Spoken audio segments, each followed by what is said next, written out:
supporting tissue, simple permanent tissues. Simple permanent tissue is another tissue which consists of only one type of cell. That is called as simple permanent tissue. And adila one supporting tissue nama solrom. Now what keeps a plant upright? Upright na straight ah vechikradhukku enna useful ah irukku plants la? I mean which is responsible for keeping the plants straight? And why does a fresh twig bend but a dry twig break?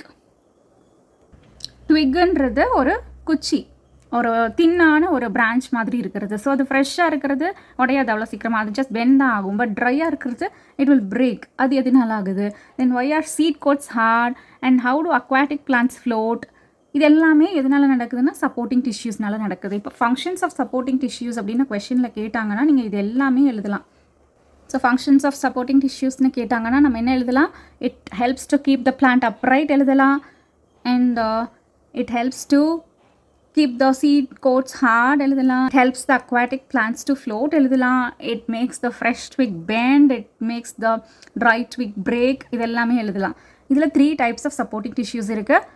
parenchyma, collenchyma, sclerenchyma. எல்லாமே structure வைஸும் டிஃப்ரெண்ட்டாக இருக்கும், ஃபங்க்ஷன்ஸும் டிஃப்ரெண்ட்டாக இருக்கும். But எல்லாத்துக்கும் சிமிலராக இருக்கிற ஒரே function support பண்ணுறது. சப்போர்ட்டிங் டிஷ்யூவில் இருக்கிற டைப்ஸ் தானே. ஸோ எல்லாத்துக்கும் சிமிலராக இருக்கிற ஒரு ஃபங்க்ஷன் சப்போர்ட்டிங் ஃபங்க்ஷன். parenchyma என்னென்னு பார்க்கலாம். parenchyma consists of living cells with thin walls. You can see the figure. ஃபிகரில் பார்த்தீங்கன்னா உங்களுக்கு தெரியும் தின் வால்ஸாக இருக்கும். அண்ட் இது எல்லாமே லிவிங் செல்ஸாக இருக்கும். And these cells will be loosely packed. Loosely பேக்டுனா ஒரு செல்லுக்கும் இன்னொரு செல்லுக்கும் நடுவில் intercellular spaces will be more. அந்த மாதிரி லூஸ்லி பேக்டாக இருக்கும். parenchyma எதுக்கு யூஸ்ஃபுல்லாக இருக்கும்னா to store the food.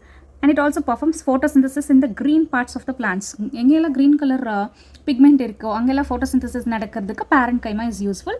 And photosynthesis நடந்ததுக்கு அப்புறமா அந்த ஃபுட்டை ஸ்டோர் பண்ணி வைக்கிறதுக்கு கூட இது யூஸ்ஃபுல்லாக இருக்குது. அக்வாட்டிக் பிளான்ஸில் ஸ்பெஷலைஸ்ட் parenchyma இருக்குது. It performs air spaces which help them float. இங்கே சொன்னால அக்வாட்டிக் பிளான்ஸ் ஏன் ஃப்ளோட் ஆகுது அப்படின்னா இந்த parenchymaங்கிற ஒரு டிஷ்யூ இருக்குது. அந்த ஸ்பெஷலைஸ்டு parenchymaன்றது அக்வாட்டிக் பிளான்ஸுக்குன்னே தனி டைப் ஆஃப் parenchyma இருக்குது. It forms air spaces. Air ஸ்பேசஸ்ன்றது லைக் ஸ்பாஞ்ச் நம்ம ப்ரெஸ் பண்ணோம்னா அதுக்குள்ளே ஏர் ஸ்பேசஸ் இருக்குன்னு சொல்கிறோம்ல, அந்த மாதிரி அக்வாட்டிக் பிளான்ஸில் ஏர் ஸ்பேசஸ் ஃபார்ம் பண்ணும். ஸோ ஈஸியாக அந்த பிளான்ஸ் ஃப்ளோட் ஆகும். Next collenchyma. collenchyma consists of living cells. இங்கேயும் லிவிங் செல்ஸ் தான். parenchymaலையும் லிவிங் செல்ஸ் தான், collenchymaலையும் லிவிங் செல்ஸ் தான். அண்ட் இதில் unevenly thickened corners இருக்கும் டியூ டு பெக்டின். பெக்டின்ன்றது ஒரு chemical that gives flexibility like rubber. So rubber மாதிரி ஃப்ளெக்சிபிளாக இருக்கிறனால அந்த கார்னர்ஸ் எல்லாமே திக்காக இருக்கும்னு சொல்கிறாங்க. அண்ட் unevenly thickened இருக்கும். அங்கங்கே அந்த கெமிக்கல் இருக்கும். ஸோ அந்த மாதிரி unevenly திக்காக இருக்கும். And this tissue is also helpful in providing support and flexibility to plants. And அதில் particular parts of the plants like stems and tendrils. டென்ட்ரில்ஸ்ன்றது இந்த கொடி மாதிரி அப்படியே மேலே சுற்றிட்டே போகும்ல சில பிளான்ஸில் கொடியிலலாம், அந்த மாதிரி இருக்கிறது எல்லாமே பெண்ட் ஆகும் வித்தவுட் பிரேக்கிங்.